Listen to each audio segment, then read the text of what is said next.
But of course, allow me to say as well some words about my committee, let's say.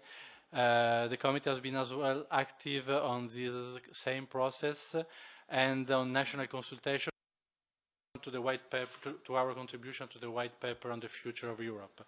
And I put on your desk, I hope it is for everybody, this brochure, which exists as well in the longer version, which gives detail on for each member state, so we wish so.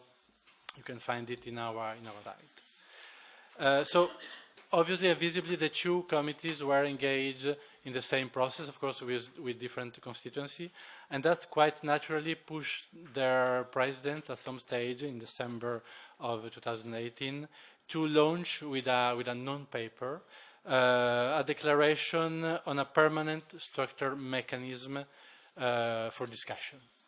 And this non-paper was then, I would say, confirmed somehow lately at the summit, European Summit of the Region and Cities in March last year, so just 1 month ago, in which the committee really relaunched this project. And again, our president was there. They are really working very much hands in hands with this on this goal, and I think it's somehow reassuring to see that there are presidents of institutions that are really willing to really get closer to the citizen.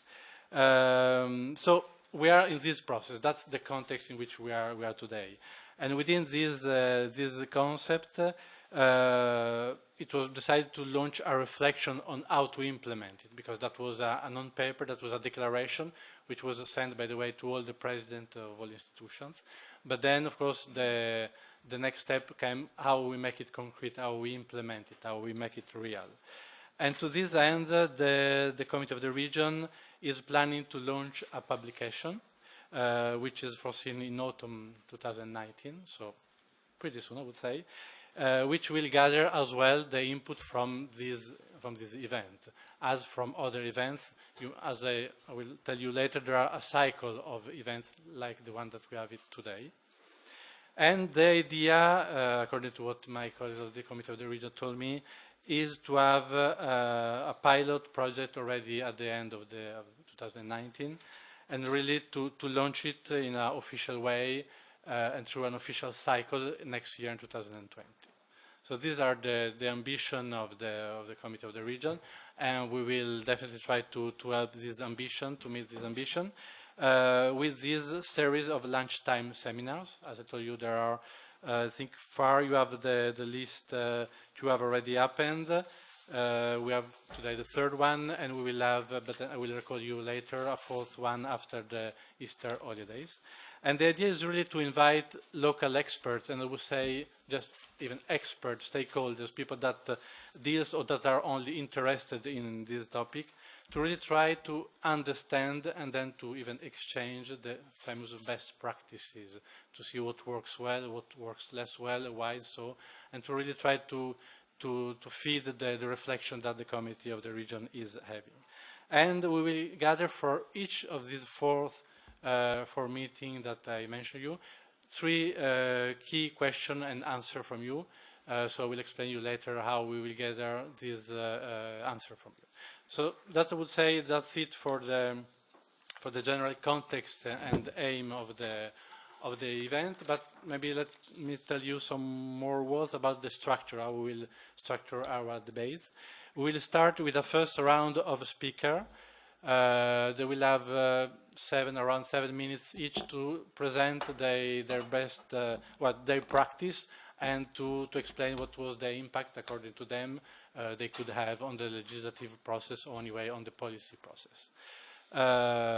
And then there will be a second round for speakers with questions. You will see I will ask well, very basic questions, but that will try ask you to better understand how they structure their debate. And then there will be a Slido question. Slido question, I will invite you, first of all, to put your mobile phone on silence, but then already to activate, use Slido, which is something very easy. I don't know if all of you are familiar too. If you are not, anyway, you just go on the site sly.do, and then within it you will go to the page, let's call it EU Citizens Consultation what's next. If you have more questions, then when we will come to the Slido question, I will try to expand a bit, or maybe give the floor to the colleagues of the CUR that will explain you how technically it works. But maybe in the meantime, whilst you are listening to our friends here, you can already access the Slido and access the page so that you are ready then to vote. Just a last small technical question. We will speak all in English except for our friend here that will speak in German. When you will speak, unless you understand German, you will put on your header, which you will have to set on booth number 2. And the choice of booth is, well, just in front of you, where there is the small drawing of the header. That you just select 2 and you will have the English for you. I think I talked enough for now, and I'm more interested in listening to our friends here and to you. So I will start immediately with Costanza Gaeta, who is Director for Institutional, European and International Affairs at the Italian Conference of Regional Parliaments.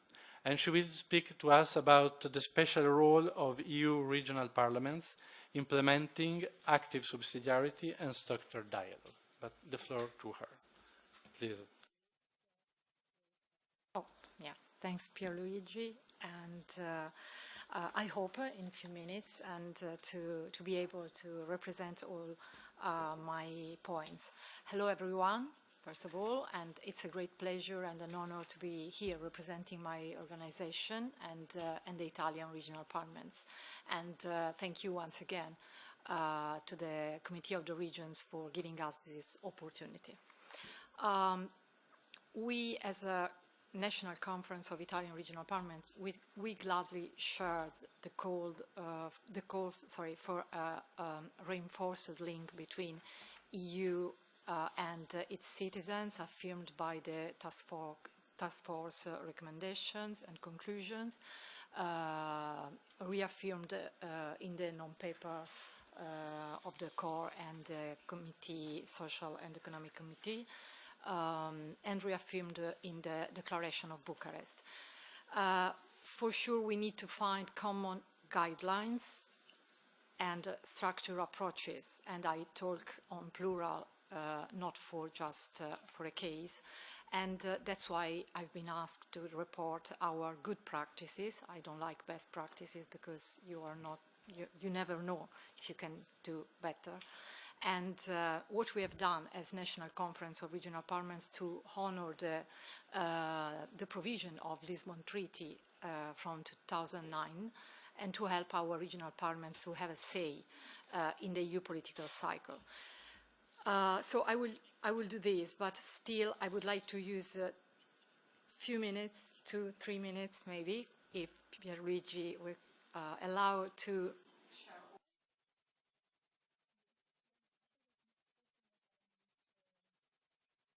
Sorry. We need to take in mind that we face, and it's quite, but we face a polyhedral system in Europe. Together with EU institutions and organs, lato sensu, we have like 41 national parliamentary chambers, 74 regional parliaments for now. Brexit, is not considered. And 280 regions, 80,000 municipalities. That, in my opinion, doesn't allow to just happily think that, okay, active subsidiarity and a new way of working will be easy solutions for all, okay?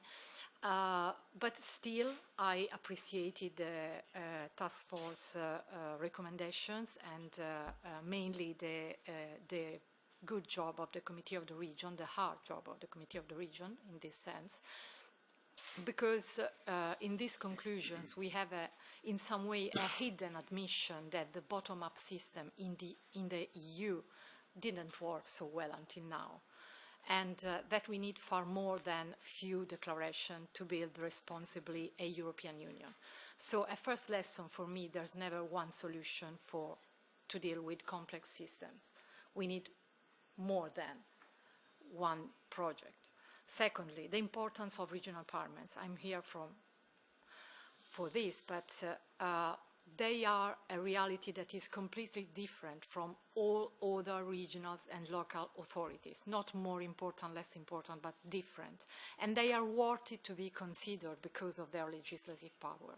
Too easy to say Europe can't deal with diversity. There is state members that have to do this. State member doesn't do. National, in some way, the Europe of sovereign states didn't work so well. So I would like to point out, A, regional parliaments can play a privileged role in engaging citizens, or even better, categories of citizens, because we need categories of citizens like when we deal with one issue or another. Regional parliaments have a great responsibility for transposition, implementation and enforcement of the EU directives. That is like law. This means for Europe to succeed, they need to be actors and not sufferers of new EU laws. All this leads that regional parliaments must be deeply involved in the EU political cycle from the very, very beginning of the process, and with possibly ad hoc tools. So second critical point, they are underestimated in Europe, they are underrepresented inside the Committee of the Regions.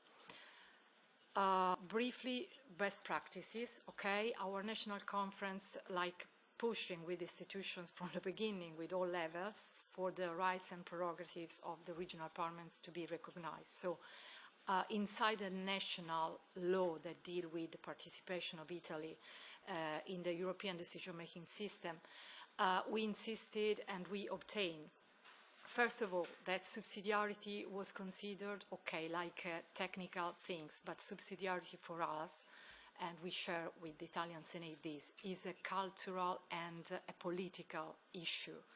And it means, if you respect subsidiarity, it means that you respect a bottom-up approach. And is a way to govern a multi-level system. It's not just a grid.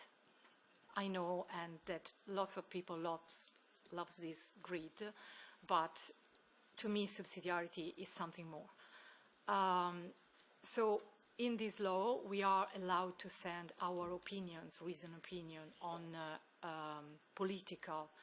with political consideration and not just subsidiarity concern to our government within 30 days of the publication of the initiatives, to our chambers, parliamentary chambers, within the week, 8 weeks for subsidiarity concerns, and inside the political dialogue with the European Commission. And what is more, our conference is responsible to choose for now like 8 representatives from regional parliaments to the Committee of the Regions. So inside the Italian delegation of the Committee of the Regions, we have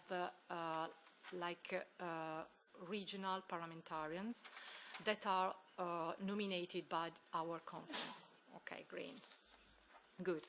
So I think that this practice, I think that the Committee of the Regions need more regional parliamentarians. I think that this is just the only case in Europe that we have in Italy. I hope that other countries can do something to have more representatives from regional parliaments.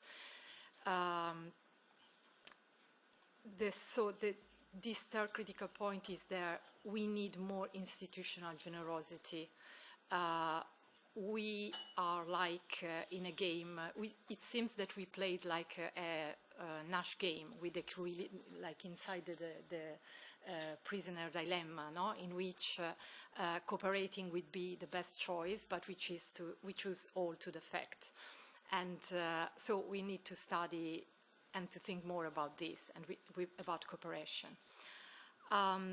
Other best practices are with our Senate, and after the Commission publish its work program every year, we share with the Commission of the Senate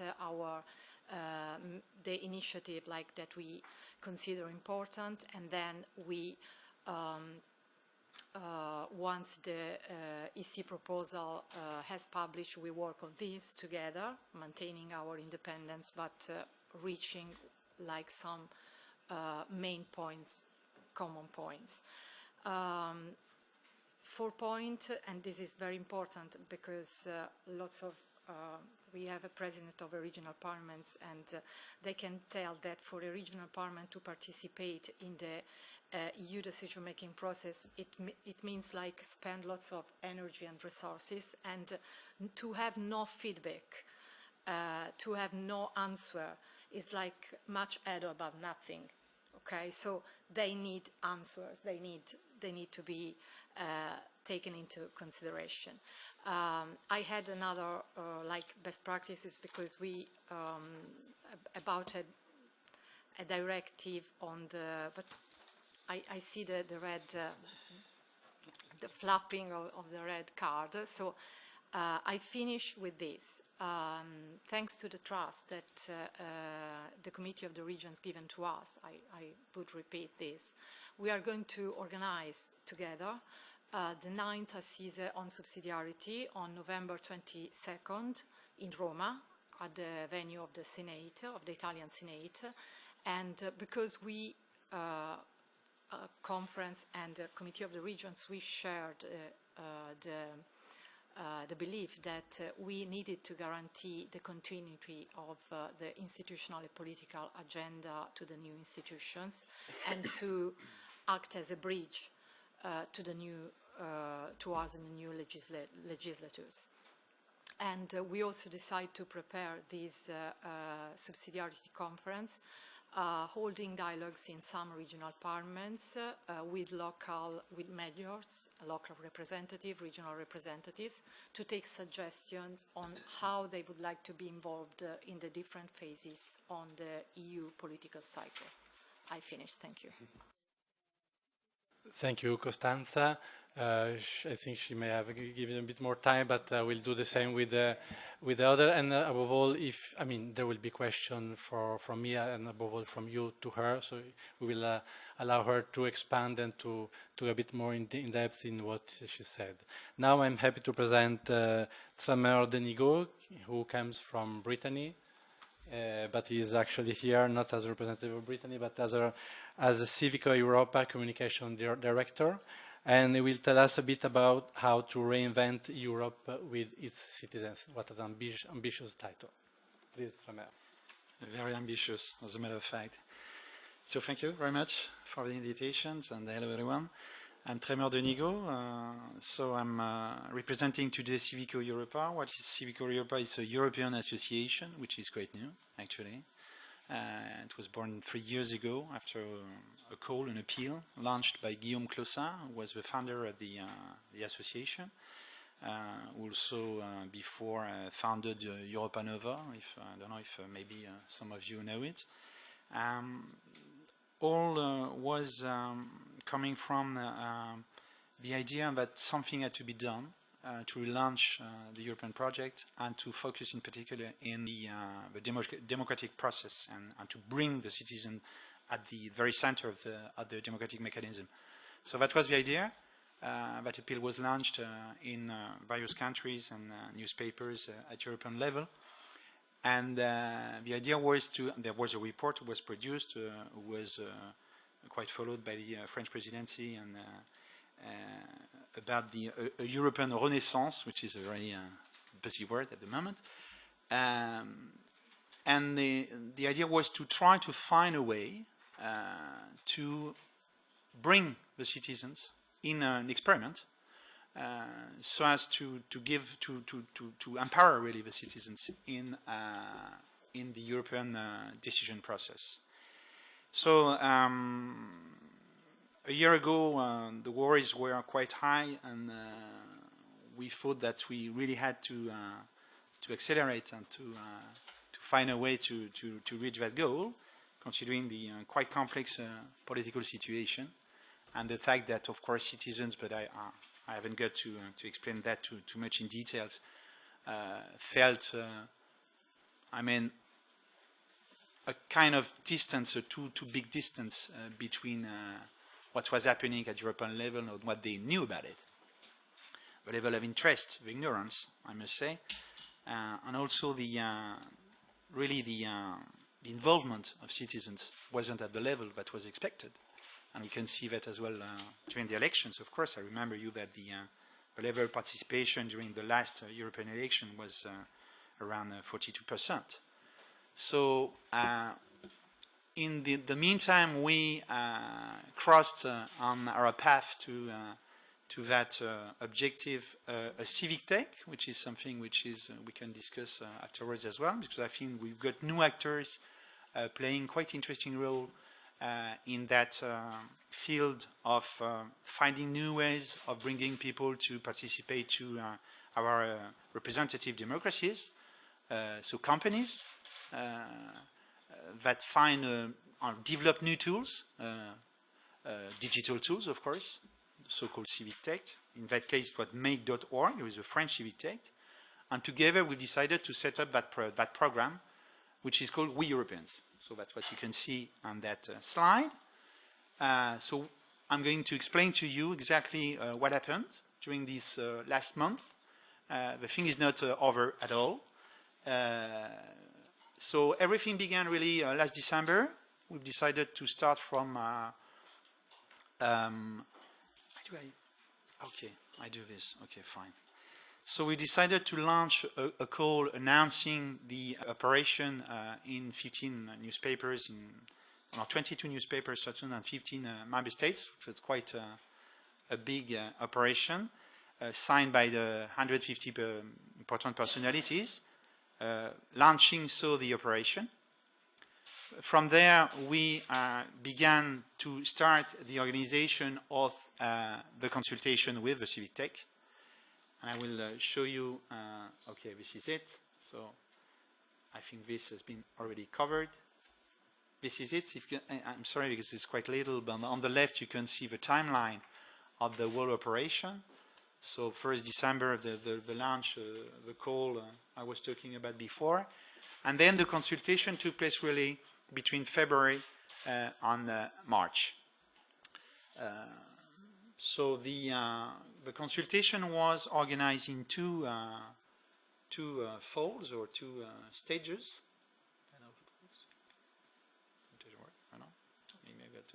Okay, that's it. So this is the results.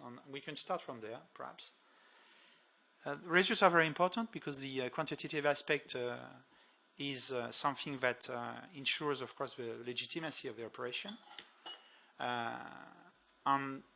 To say a few words about that, something you got to keep in mind when you organize a consultation is that you need a lot of resources.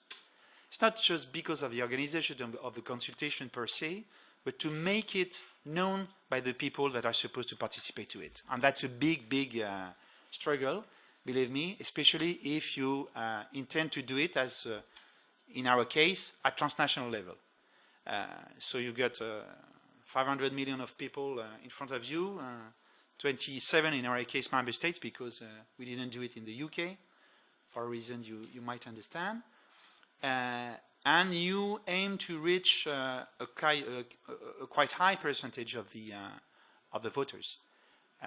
So that requires a lot of communication, a lot really, and a lot of resources to be sure that that information will reach the right people.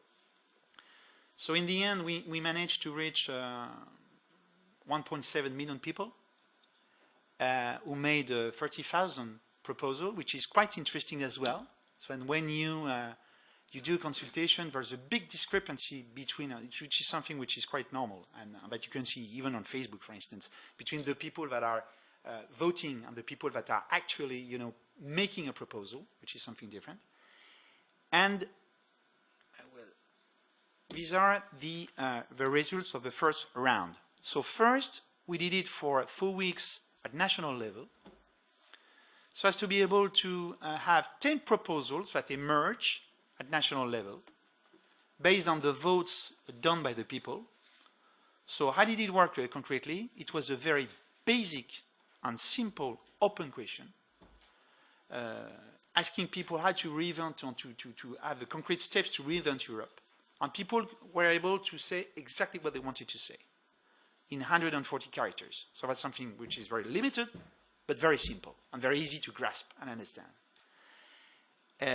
People were able to vote not just saying, oh yes, I like it or I don't like it. You could qualify, as we say in French, the answer by saying the level of acceptance of the proposal, and that was a way for the algorithm and for the civic tech to gather a lot of data, of course, and to have different levels of engagement respected to the various proposals that were made.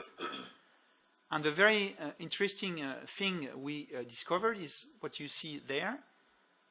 Maybe we didn't expect exactly that kind of results, and especially for what regards security and migration, for instance. It was very interesting to see that the very first topic that emerged in all the countries was environment, really. And it was followed by democracy and institutions, which is a broad category, of course, because you can put a lot of things in it. And then social policy, as you can see, taxation was a quite important topic as well. So obviously there were some differences from one country to another, but you can see the same trends in all the countries. That was absolutely clear. And environment being, again, as I said before, the first topic. So after that month of the first round of, there was a second round at European level, where people couldn't make any more proposal. So we had to translate all the proposals who had emerged at national level, so 10 by 27, which is 270 in all the 24 official languages. And then people could vote on this proposal at European level, right? So that's what happened until mid-March. And at the end of the process, we had 10 proposals that emerged at European level, which is what we call, and you can see here, the citizens' agenda. Good. So now I finish. I got a. So, okay. But I think you kind of tease everybody, as Costanza did very well. So now I'm sure there's a lot of questions that are boiling for you later on. Very good. I just had 2 sentences, maybe. Yeah, 2 sentences. Because the citizens' agenda is now online. You can go on the website. I mean, depending on the phase, the website is being reorganized. And what's happening at the moment is the phase of so-called lobbying, if you want. We're asking political parties and organizations from the civil society to take a stand on the proposal that have been made, and we will present a report, and we're trying, and that's what we intend to do, to present that report to the CBU Council on the 9th of May in Romania. That's it. Thank you. Thank you. Thank you, Sommer. Just to add something I forgot to tell you at the beginning, that this event will be web streamed, both in the site of the Committee of the Region and on the Facebook page of the Committee of the Region. So, well, that's, I guess you had maybe already this information, but I wanted to tell you. And though it's too early to take away a sentence, I think a sentence I like very much from you, it's make it known to people that you wish to reach. That's, I think, very important, and you explain how much effort of communication that costed to you. I think communication is one key. The other key is really intermediary bodies. And when you say intermediary bodies, I'm thinking about local and regional authorities. I'm thinking about civil society organization. So allow me this small sentence on this point. And now I'm happy to give the floor to Alessandro Giordani, who is the head of the unit networks in the member states from DG.com in the European Commission. Alessandro, the floor is yours. Thank you, Pierluigi. First of all, thanks for inviting us. From the European Commission, we are the directorate in the European Commission, DG Communication, that deals mostly with citizens, because we are the directorate that deals with the citizens' dialogues, which is a product of the Juncker Commission, which you may have heard, and has been done in close cooperation with the Committee of the Regions in many times on the ground, and using our network of offices on the ground at a subnational level, which are called, I hope you know them, the Europe Direct Information Centers, the EDICs. We have 442 EDICs on the ground, and we have turned those EDICs from information providers for the public, because now everything is on the internet, so it is not much of an interest to have offices on the ground which are only focused on providing information to the citizens. We have turned them from information providers to hubs around which civil society, citizens can be engaged in a permanent dialogue on the future of Europe. What I'd like to talk to you today is an innovative experience we have done using our Europe Direct information centers, which goes beyond the usual activity of the Europe Direct and our directorate on the Citizens Dialogue. Citizens Dialogues normally, as you know, are events where a commissioner goes in town, in a main square, in a public library, in a conference room, in a place, and engages with citizens for 1.5 hours about any topic that may be of citizens' concern.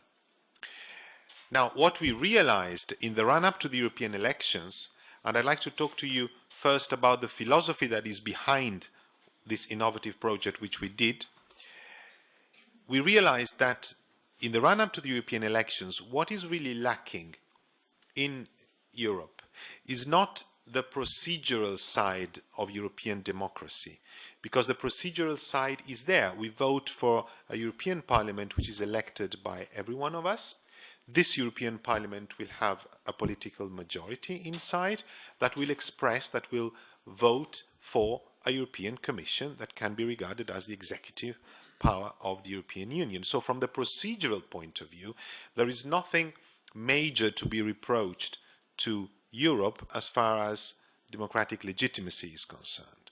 What is really lacking behind this process of procedural democracy is a European public sphere, or you may call it a European public opinion, that is aware of the stakes that European citizens have in common, and that they can choose among different options about the future of Europe in a public and transparent electoral campaign. So this element that would switch a procedural democracy into a real substantial democracy of a European public opinion or European public spheres that can choose among different options about the future of Europe that they're going to vote for in the European election is still lacking. And in order for this switch from a procedural democracy to a real substantive democracy, with different possible alternatives being put to citizens, and for citizens to be aware that such alternatives exist when they go and vote for the European elections, there is actions to be made from our side. And what we try to do in order to make this happen, or at least in order to help this element of a European public sphere to emerge, was what we call the transnational citizens' dialogues. The transnational citizens' dialogues are not normal citizens' dialogues which normally happen and which are proved to be very valuable. The Juncker Commission did up to more than 1,500 citizens' dialogues with commissioner and officials during its lifespan, and still there's a year to go, or almost a year to go. But we never concentrated on putting together a transnational public on the ground, meaning putting together Germans and French, Italians and Austrians, Spaniards and Portuguese, Estonians and Finnish people, Sicilians and Maltese, in a structured dialogue on the future of Europe in view of the European elections, in order to make them firstly aware that the European election is an exercise that involves cross-cutting issues, cross-cutting in terms of nationality, and that they do have a choice to give a shape and a color to European policies, to the policies that come from Brussels, via their vote, out of different options and programs that will be presented for them in the political spectrum. Now, why do this not in the usual form of citizens' dialogues and dialogue with citizens in a specific member state, but do it transnational? Precisely because we wanted to see the extent to which people, or if you could say Europeans, could divide themselves along divide lines that refer to the issue and not to the nationality. And we found out very interestingly that people, yes, they do line up in towards different options because they are right or left politically. So you had the Spaniards and the Portuguese together that sign up for a specific sensitivity on the future of Europe because they belong more to the right or to the left of the spectrum, because they're more social or liberal or whatever. So this point was very important for us to organize these transnational dialogues, each in 3 steps.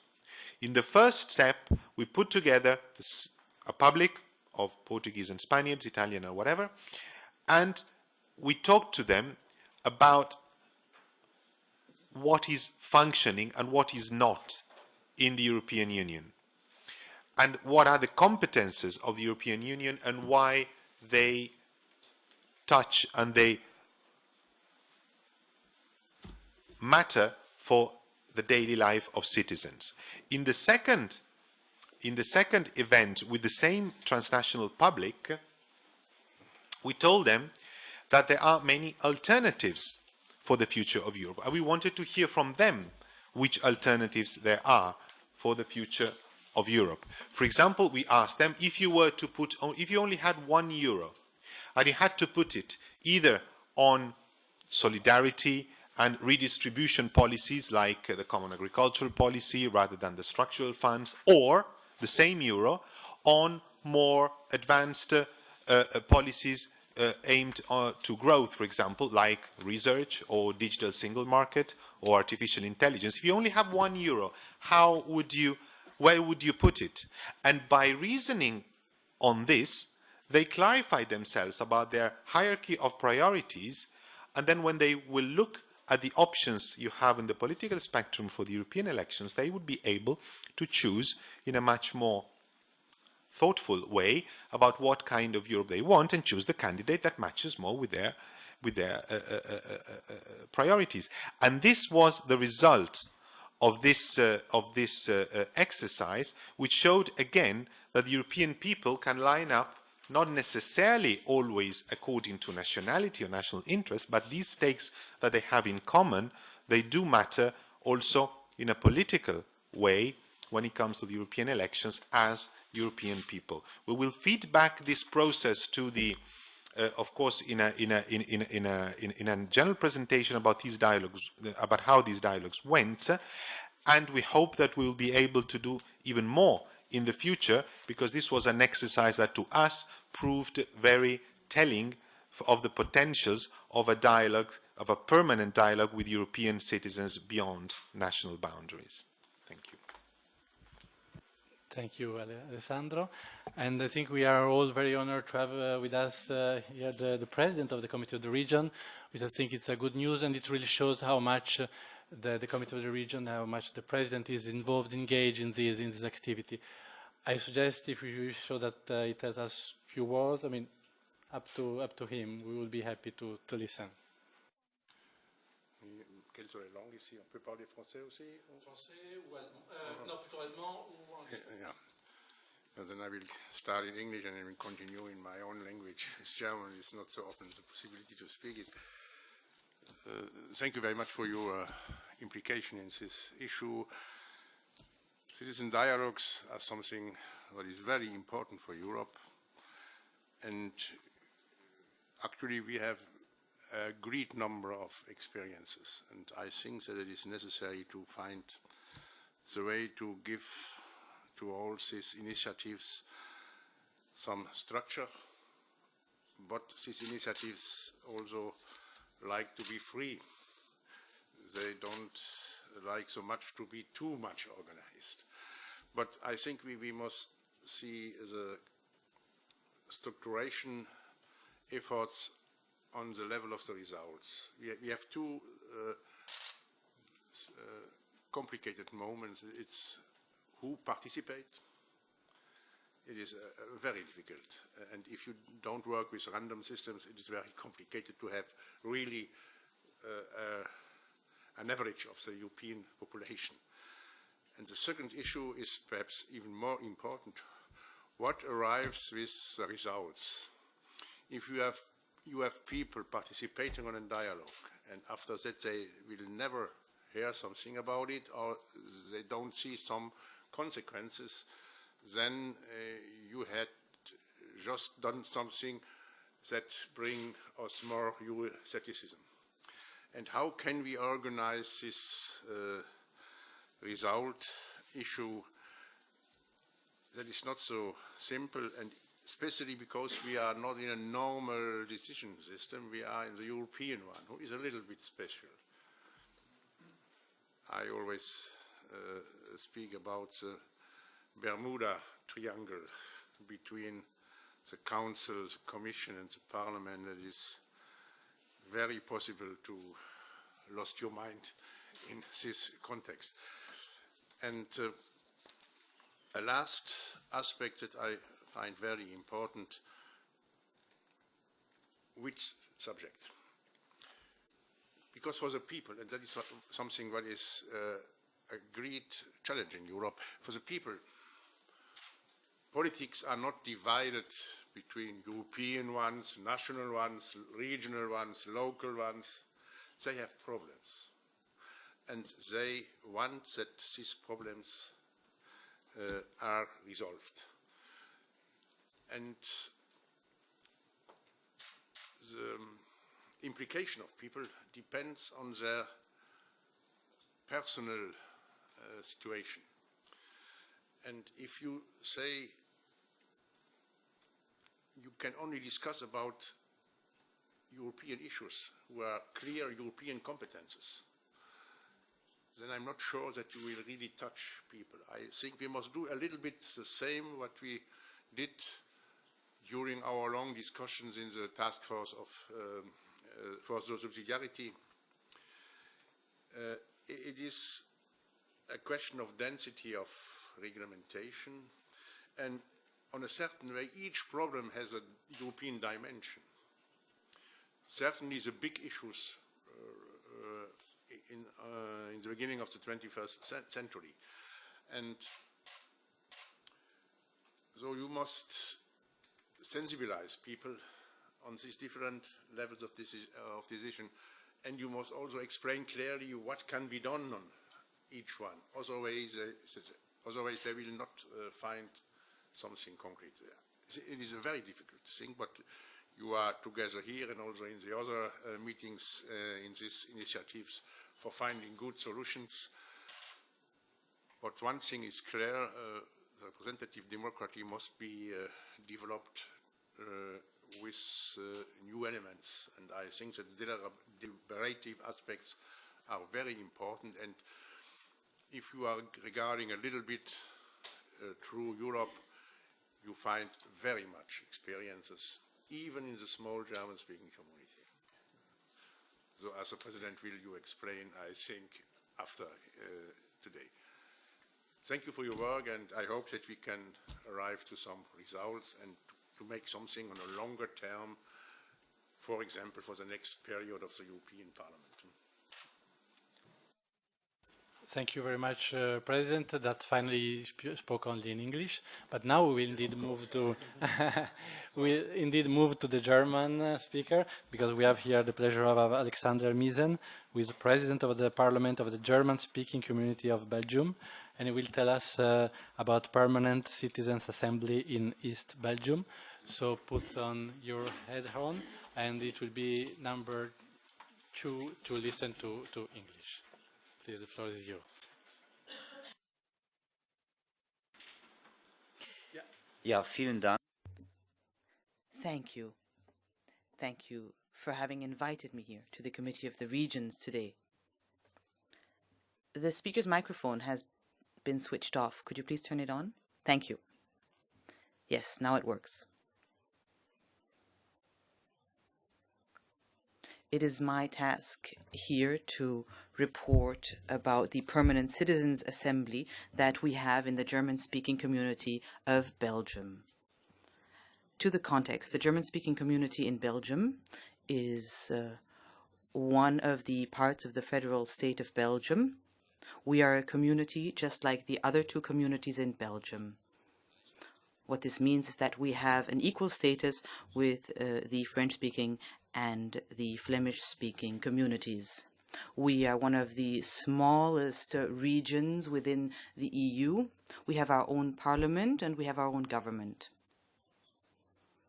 And of course, we have specific powers that we are endowed with. Our region is very small. This, of course, has disadvantages, but it also has advantages. One of these advantages is that we can use our region as a lab for certain things on a small scale. Therefore, we can truly carry out experiments in our small region, and this is what we have done in the citizens' dialogue, in the area of citizens' dialogues. Citizens' dialogues can take many different forms. And because we are such a small region, we already have quite a long history, at least 10 years of experience with such citizens' dialogues or consultations.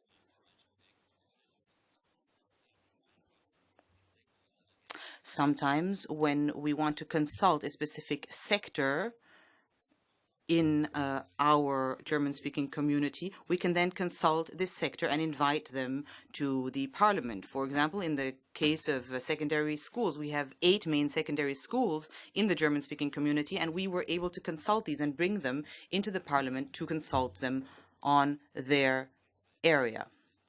And that is how we already have quite some experience with this form of citizens' consultations. And we are currently trying out new concepts of this type and also trying to make the results of such citizens' consultations feed into the legislative process. At the end of 2015, we launched a new initiative. We went one step further.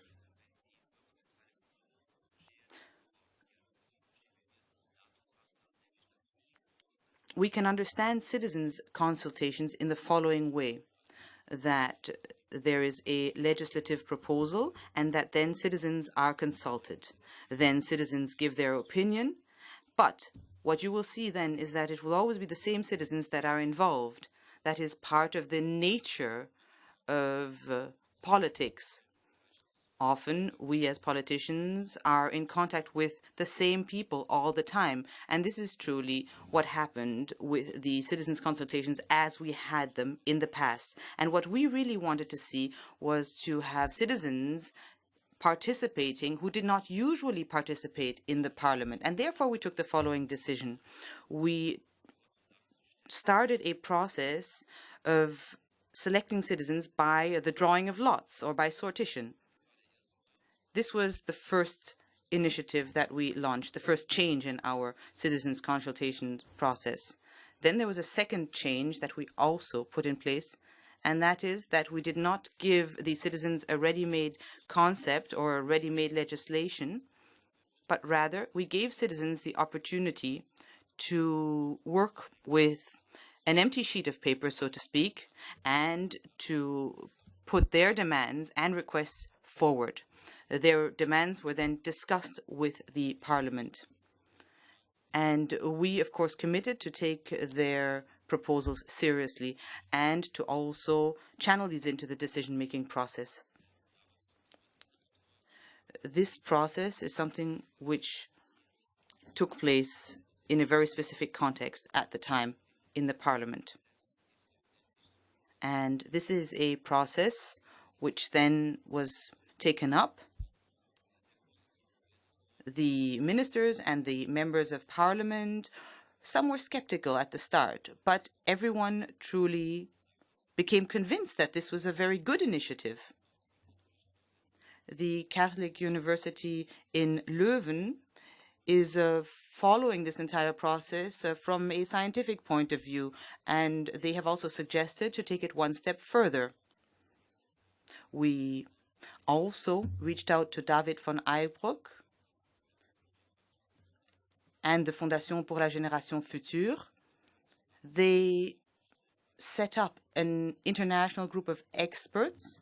They met last year in Eupen, our capital, and there a concept was created so as to institutionalize this participatory process so that it would truly become a part of the political system in the German-speaking community.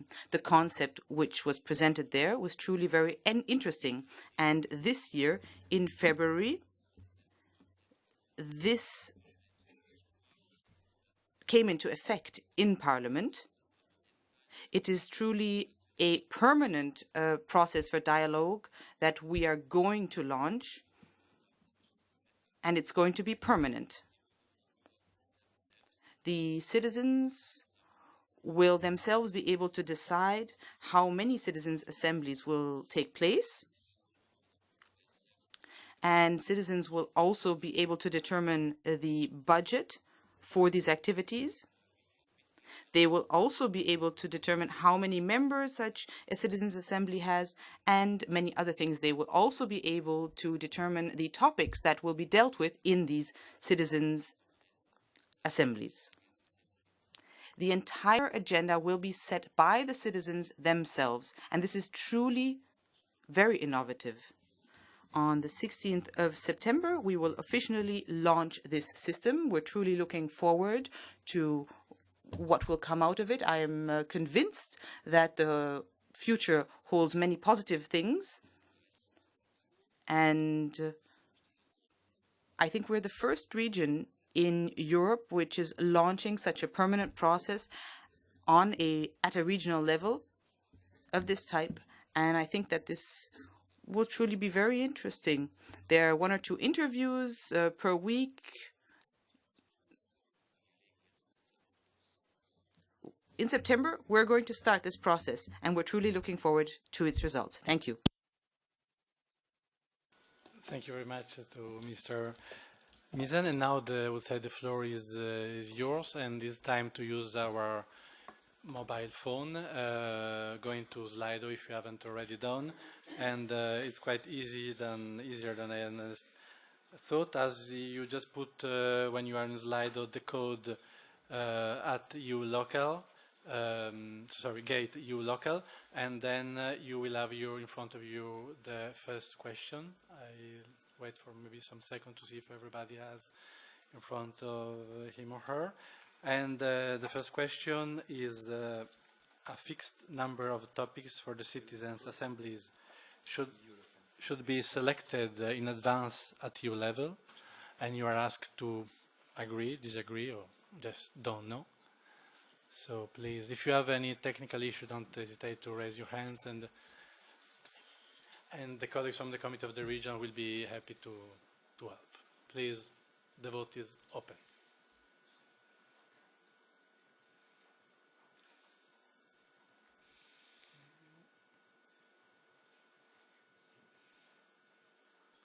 Wow.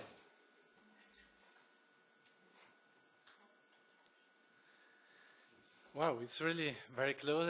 I think everybody can see on the screen that it's really very close. I think everybody has had the chance of voting. I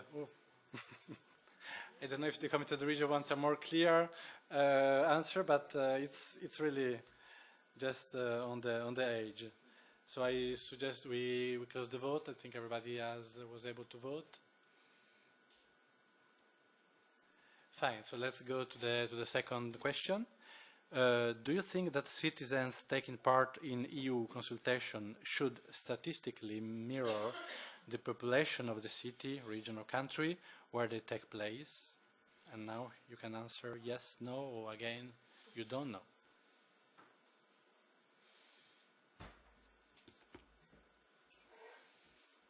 Oh, yeah, it seems to be a clearer majority about.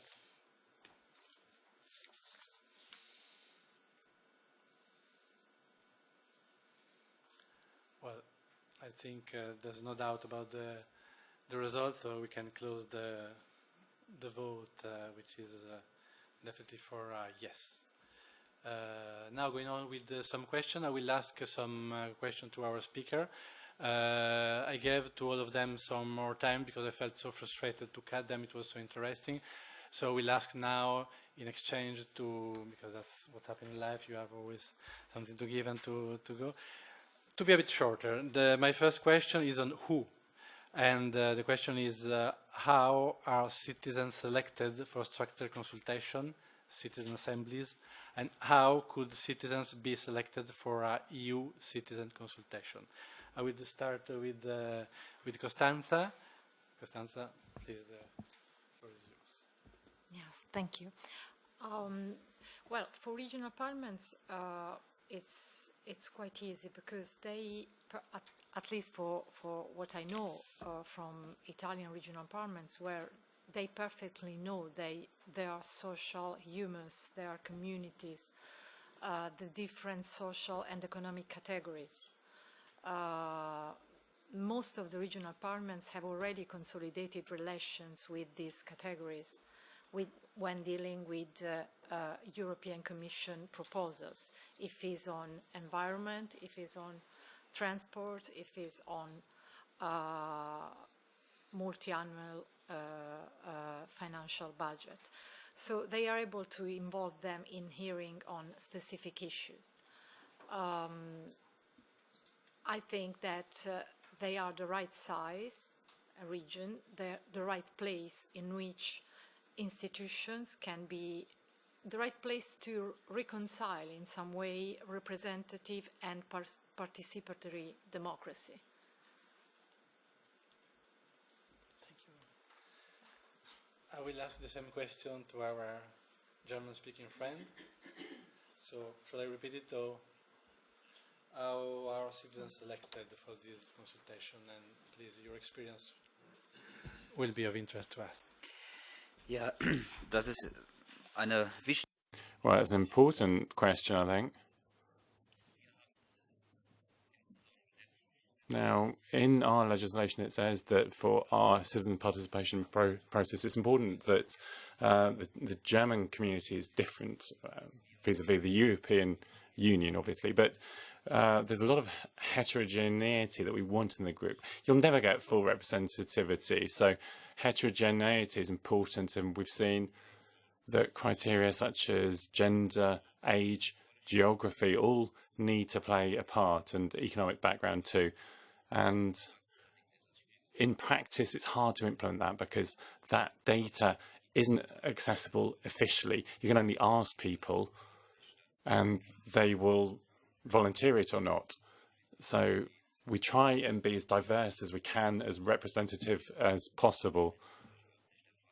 And that's not the case in the Parliament, so that's what we've kept things to. Next question, and thanks for the brevity. My second question will be to my colleagues on the right, on what, after who, what. Should the consultation cover one topic for all, or should the European citizen assemblies select from a list of topics determined at EU level? And then, is there a meaningful way to choose your own topics?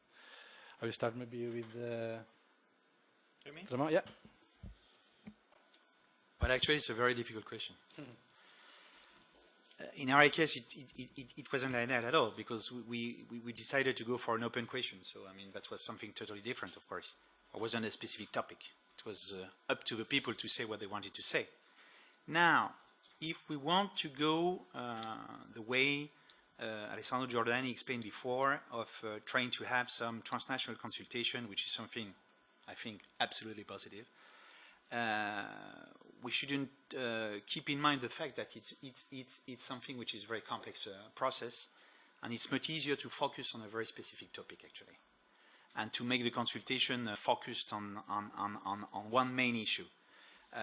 So how do you determine that topic, and how do you then phrase, which is a big problem, that happened, for instance, during the Grand Débat in France that Macron has decided to organize, where you had open question, but also some very close questions, and then, of course, huge polemics on the way the question has been asked, the bias that were behind it, and which is the best way really to kill the whole consultation.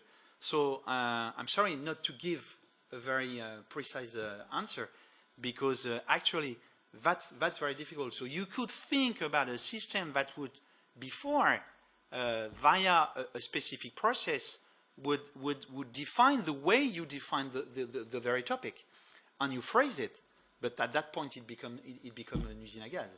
So it's actually I don't have an answer to your question. Thank you, Ultramer. Actually, I think you gave an answer, which was very interesting because what should not be done anyway, that's important as well. I will actually ask directly to Alessandro the third question because time is running and I want, above all, listen to you. So the third question is, so what? What came out? What we will do with this output? And more concretely, how should the results of EU citizen consultation feed into the European decision-making process? Yes, thank you. This is a crucial question, and we've been asked. Microphone for the speaker, please.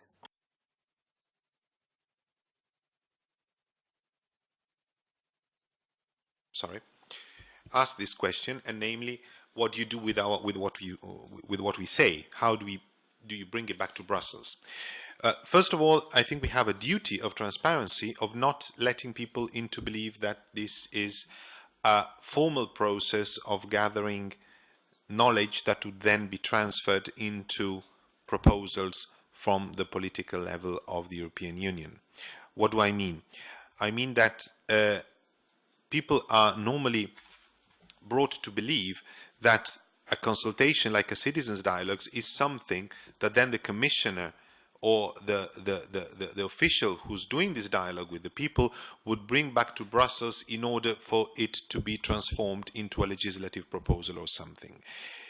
This is not the way how it works, and you easily understand why. First of all, because when you gather together people in a citizens' dialogues, you do not have any assurance that the audience you have in front of you would represent statistically all the layers of society that really the society is made up of. So the representativity of the exercise is not enough for us to tell this is exactly what people think. Because citizens' dialogues and participatory democracy in this way will never be able to capture the society at large in a representative way or with numbers that are meaningful in terms of, as I say, statistics and representativeness. But there's an even stronger reason why we do not let people believe that this is an exercise for the European institution to decide what they have to decide. And that is that we would empty or we would preempt the democratic process of the European elections.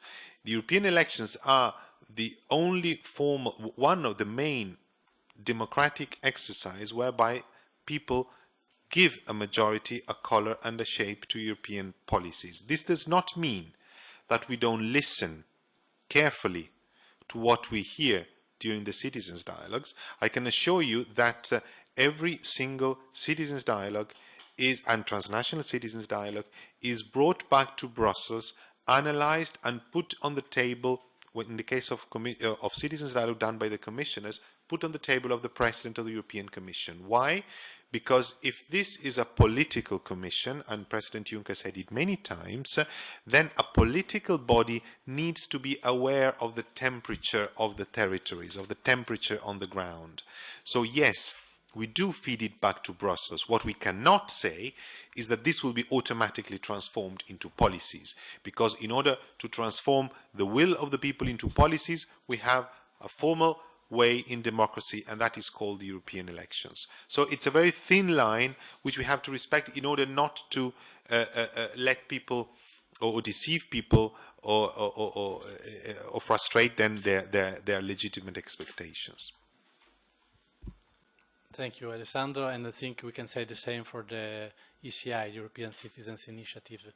There you have 1 million citizens from at least 7 member states that ask for some legislative initiative to the Commission, and then the Commission is engaged to take it seriously in account, but it's not obliged to present an initiative legislative. And that's, in a way, it's a kind of safeguard for the right of initiative to the Commission and not to other bodies, such could be member states or only a minor part of citizens. So important, very important to always listen to citizens, but of course, as Alessandro said, there are process and procedure that we should try to put as much meat as possible, but still need to be respected. But now, as promised, the floor is yours. So I will ask those that wish to speak to present themselves and to make question, maybe more than statement. I will kind of start on the right, but seeing who raised his hand for a question.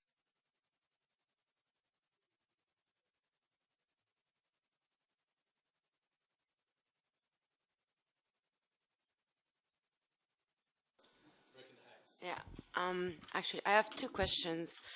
The first one is for the Commission, because you were talking about transnational consultation of citizens, and this, I think, dialogue with citizens cannot go without informing the citizens, because we all know what happens when there is non-informed choice, like Brexit, for example, is a very good example. And in this transnational consultation, are you thinking also about bringing third parties, outsiders, like neutral experts, to also inform the people about what are they arguing about? Because if we talk about environmental issues, I mean, I cannot expect all the citizens to know what are the subjects or what are the issues at stake. And the second question is for Monsieur Denigo, because you talked about qualitative and quantitative data, and I've seen from the cake before in your presentation, you said you analyzed the qualitative data through algorithms, and there was a big part that was gray, saying others, and I wanted to ask, what is the mechanism, what is the algorithm analyzing the words and making like word counts and putting them in like by topics, and could it be a mistake that there is so much gray part of the algorithm, because the number was very high, like 1 million something. So I was curious about the algorithm to analyze the qualitative data. Thank you. And your name and organization? I'm Lea Di Salvatore from the ESC.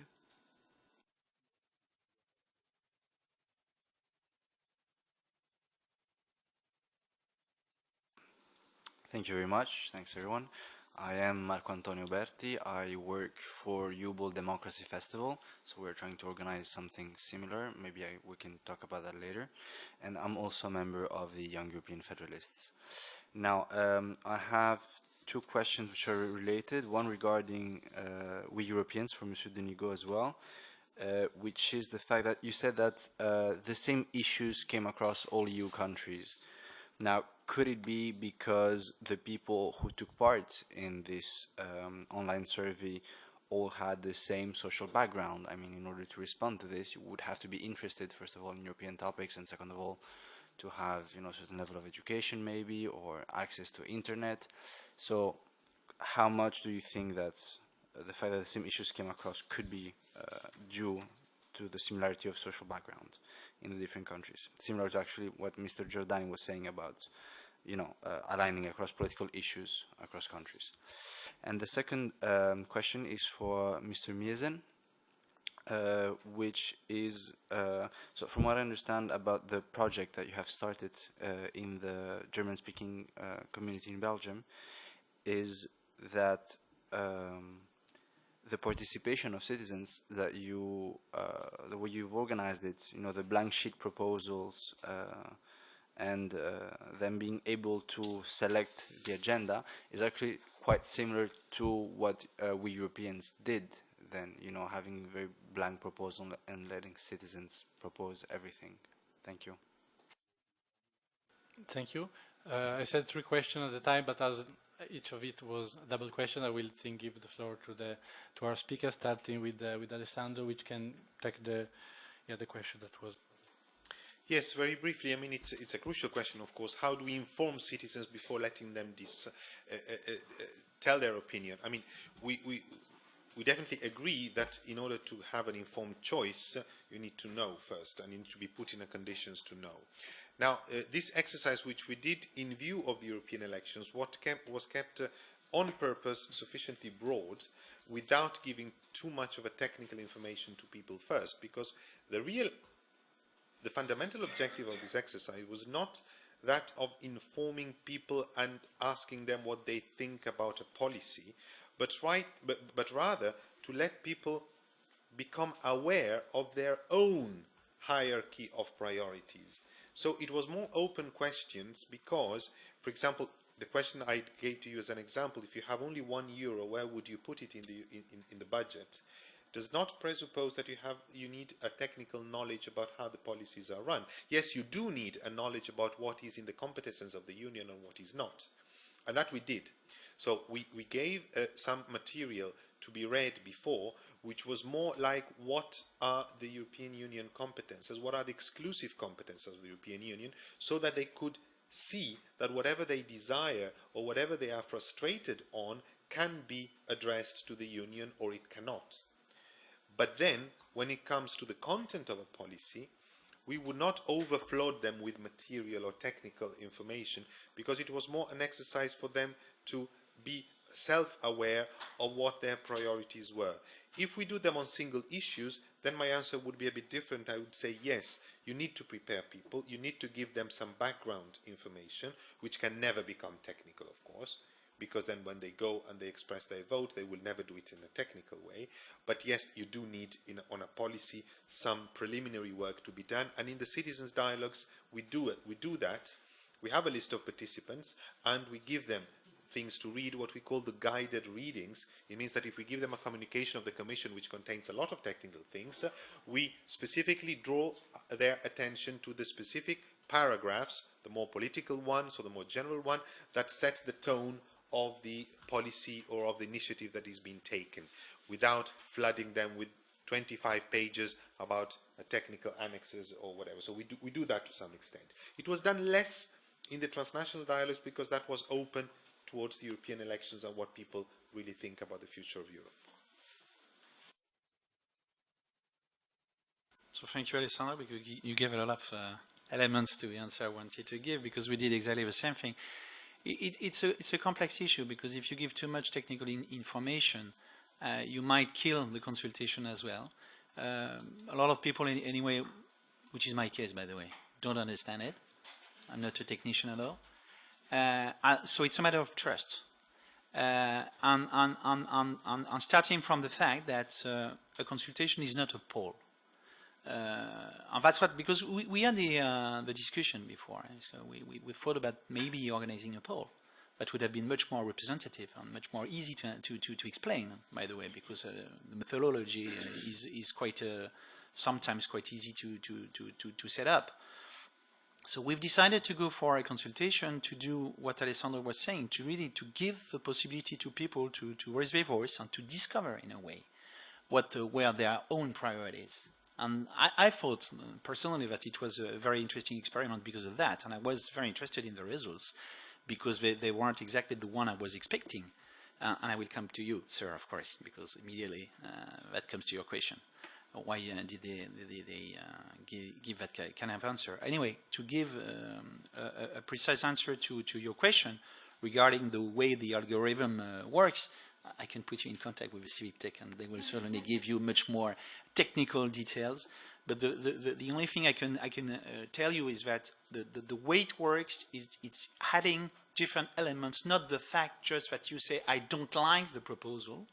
There's a level of engagement which is based on the qualification of your answer, because you've got different levels. You could say for I love it, for instance. You could say I think it's realistic, or it's something which is basic. So depending on the kind of qualification of your answer, there was that kind of data what was accumulated. The way it works exactly, I don't know.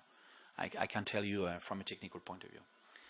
So the main issue really, which is exactly the discussion which is going on at the moment in France because of with the Grand Débat, is whether or not the consultation is fully representative.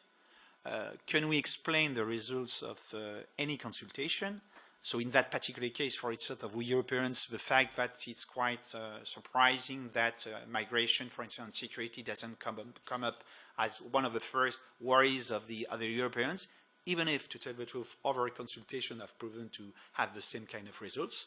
But anyway, so immediately people will wonder, how on earth can we explain such a thing? And it's because the sample of the people that are participated to the consultation are the ones that are likely to give that kind of answer, because they're already convinced, for instance, by the European project in our case, or they're coming from a specific social category, or age as well.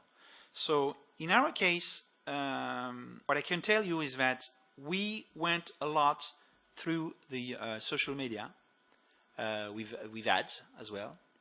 which explains, of course, the cost of the operation as well. And then there's a kind of dissemination that occurs based on the various networks that guarantee on one side the fact that it touches, and we know that because we've got the data, a very various kind of people at European level, but you can't, it's impossible, guarantee that there's a full and strict representation because it's not a poll. So you've got to accept that, or if not, you don't go for a consultation. So that's the way it is. So in our case, as it was transnational, we got to guarantee the fact that there's a kind of balance between the different countries, because of course it would be a problem if you got one country where you've got two people participating and the other one, of course, 80% of the population. And we're quite lucky because as well of the methodology we use, and it's kind of balanced. But there are more French people, for instance, that have participated than German. There are more Romanian people than people from Croatia. That's the way it is. That's the limitation of your exercise anyway. Right? Did I answer your question?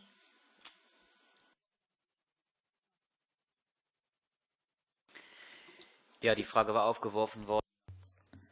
The question on the blank sheet and selecting the topics. In 2017, at the beginning of the project, we actually proposed the topic. There were some debates, but then I also thought that it was a good idea to actually suggest the topic, because you can imagine there's such a group of people, they don't know each other, they are participating in such an experiment, let's say for the first time, and then they actually have to decide which topic they are going to discuss. That's quite a difficult task. But now, in this last step, in the latest step, we are actually letting the citizens decide, because we have two levels. So we actually have these citizens' assemblies. That is one level. But there's also a citizens' council, and that is the second level. And this is made up of former members from the citizens' assemblies. And the Citizen Council is the one which suggests the topics for debate. The Parliament or the government can also put the topic that will be discussed forward. However, in the end, it is the Citizens' Council that decides which topics will be discussed in the Citizens' Assembly. And then when a citizen comes and joins the Citizens' Assembly for the first time, they are already informed which topic they will be dealing with. Thank you very much. One more question at least. Maybe two if we are quick. I'll look at this part of the room which hasn't yet taken the floor without making anybody compelled to do it. But no other question? So maybe, if you don't mind, I will give the floor to Costanza maybe to answer to this same question, because I think it can if you wish, so it can apply to you as well. The question on how to choose like, for example, I would like to say, like, the citizen dialogue, I appreciate very much both your intervention, and they are very difficult to deal with, and I think that in that way it's something that is they are run in the right way, because they help to build a European Union civil opinion. I'm less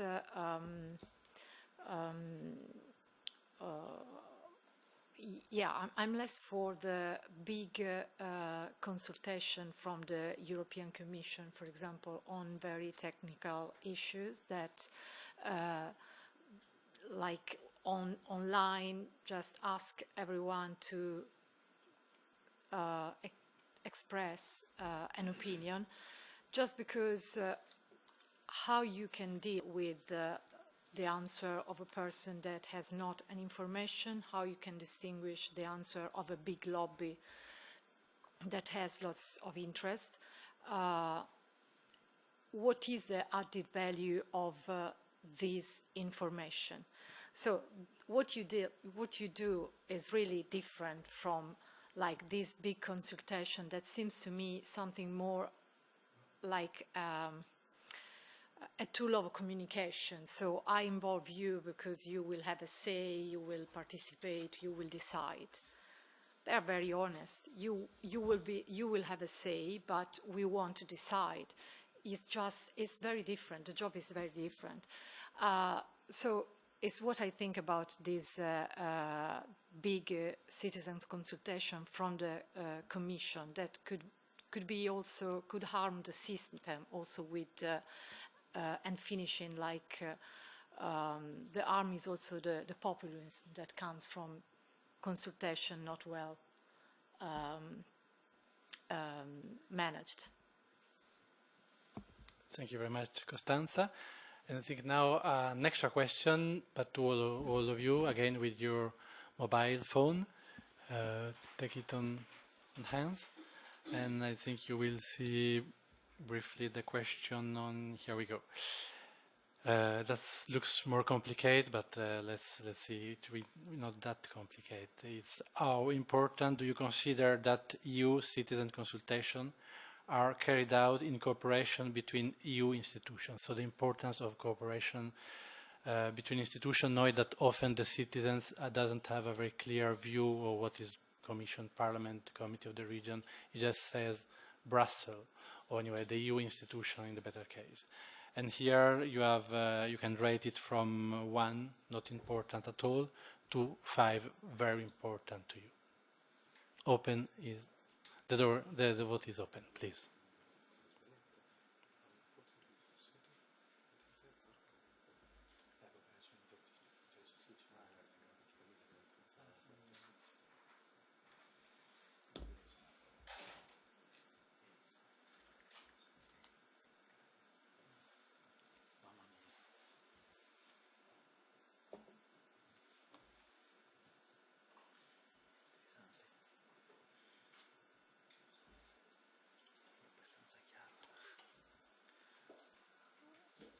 I think once more the vote is quite clear. Has everybody voted? It seems so. So I think we can close the vote with a kind of clear image of what you consider and how much you consider important this cooperation between EU institutions. With that, we are coming to our end with a slight delay. But before closing, I would like to ask to each of the speakers around me to really give one sentence to really the takeaway from the discussion and the debate we had with you. Alessandro, you can start.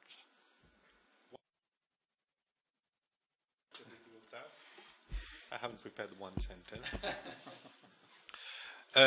I would come back to the concept of a European public sphere.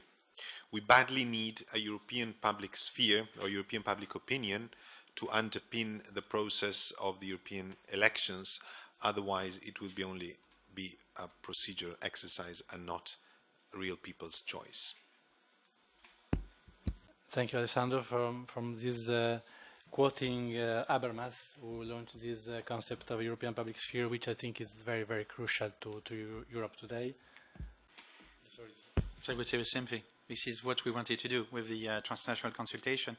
But we got to be very clear on the fact that this kind of exercise is aiming at completing the representative democracy and not to invent a so-called new form that in the end we won't be able to control.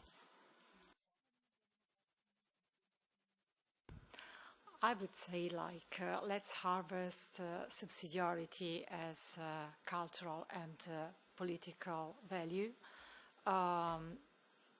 valorize top-down, not top-down decision, but bottom-up decision, and invest more in the pro-legislative phase of the European Union instead of acting later. Thank you, Costanza. Ja, die Welt. Over the last few decades, there have been huge changes in the world in terms of participation. It's gone up pretty much across the board, and it's clear that people want more participation outside the ballot box. I fully believe that for our representative democracy, we need to update things.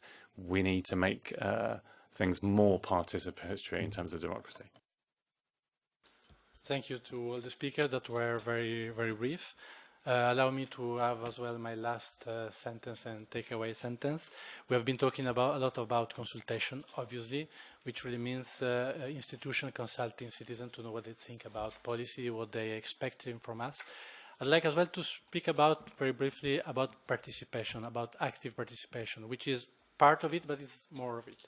And in that sense, the committee has published a European passport to active citizenship. Unfortunately, I don't have copies for everybody. Actually, I just have one copy, but the good things, there's a good news. It is on our website, and it's a HTML version, which allows more interactive interaction for you, and don't hesitate to disseminate. We have disseminated to schools in many member states, and it's in 3 languages, in English, in French, and in German, not Italian, which I should be ashamed of. Very bad. But it exists in paper in Italian. It actually exists in all the languages. So please do not hesitate to contact me if you need copies for yourself or even for events that you organize, because we can print a lot of them. So if you find interesting on the site, do not hesitate to contact me. So thank you very much to the speakers, to the interpreters, and to you. A big thank to you. We have a next step, which will be on the 24th of April.